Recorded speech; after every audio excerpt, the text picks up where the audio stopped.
All right, I'm not kidding when I say that this high rep stuff is by far the hardest thing ever, man.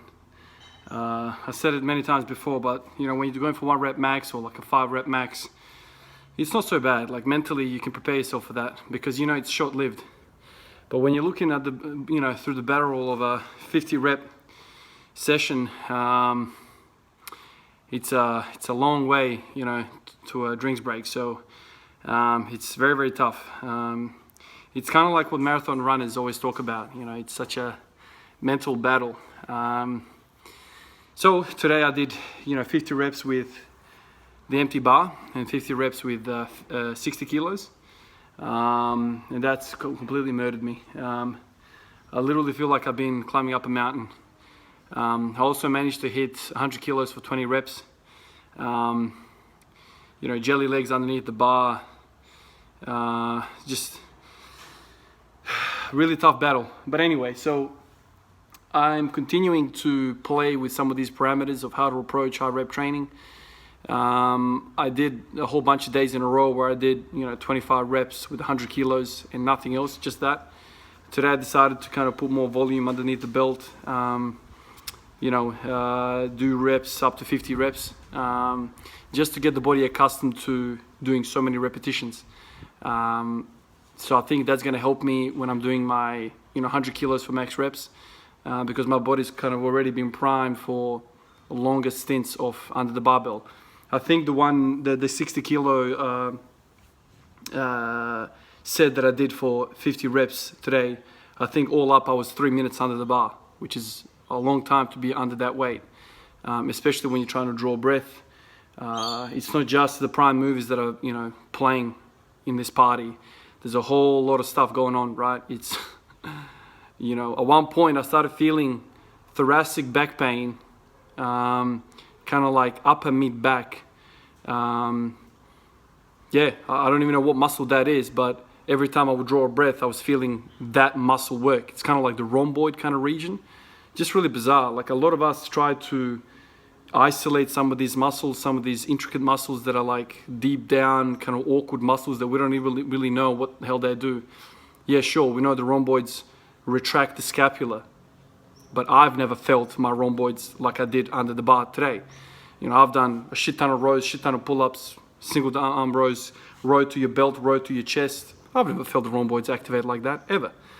So I think there is benefit to be just under load. I've heard a lot of strongman competitors talk about this. There's nothing like being under load. You know, resting a barbell on your back or a yoke or whatever and taking it for a walk. Your whole organism is under stress, right? Like there's nothing else to it. Like it's just, you're fighting. It's a fight. It's kind of like when you hear people talk about, you know, there's, you know, my sport is basketball. So, you know, I'll use this analogy, but a lot of guys say that you might be out of the sort of, you know, in the off season, you're practicing, you're getting up shots, you're keeping fit, you're in the gym, you're doing all of that, but there's nothing like game shape. And I think this is what I'm talking about. Like, you know, nothing can mimic being under load. Yes, you can isolate all of your muscles, you know, throughout the week and do all of that, but it's that game shape where you are using all of those muscles for one goal, one exercise, one orientation, one thing. You know, there's a lot of benefit to that. So just today, 3 minutes under the bar. So I think my organism is not fit enough to outlast 3 minutes. Because if I could basically rack 100 kilos and stand there for 10 minutes with the weight on my back, I would have a hell of a better time, you know, actually squatting the weight. But two things are going against me. I don't have enough strength to actually squat the weight 50 times. And two, I can't even last the amount of time that I need to do this many reps. So it's just an interesting perception, interesting thing to look at. Something that muscular endurance athletes, you know, are really good at, right? Like, you know, I'm thinking about Tom Platz now, and what a base he had, what a reserve he had. He could basically rest in between, you know, in the set, right? So he would do, you know, 404 or 5 pounds, 180 kilos, 180 odd kilos.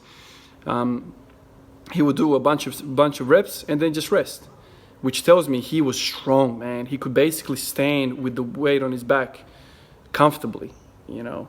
And there's a lot of muscles involved in that. It's not just, you know, your spinal erectors and your glutes keeping you upright. There's a whole lot of stuff going on because you're drawing breath. I mentioned the rhomboids.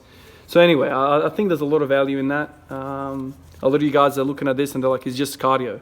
And sure, yeah, you know, I'm huffing and puffing and I'm, you know, fighting to you know, keep up with the oxygen demand. But I feel like there's a whole lot of other stuff going on. So anyway, I did the bar, I did 60 kilos, did 100 kilos, then I did 140 for one. I did 160 for one, 180 for one. So that's 3 singles there. 20, so that's 23 reps, and then I did 100. So 123 reps I've done all up in today's session. If my math serves me right, I'm probably going to watch this video and be like, no, that's not right. But over 120 reps. Yeah, it's not something that I've usually kept a tally of how many reps I've done in a session. But I might start doing that. Anyway, guys, I'm not going to do anything for the rest of the session. I'm buggered. I've got a night shift tonight, so I'm not going to waste myself anymore. I literally feel like I've just climbed up a mountain. Anyway, guys, I'll catch you tomorrow. Catches.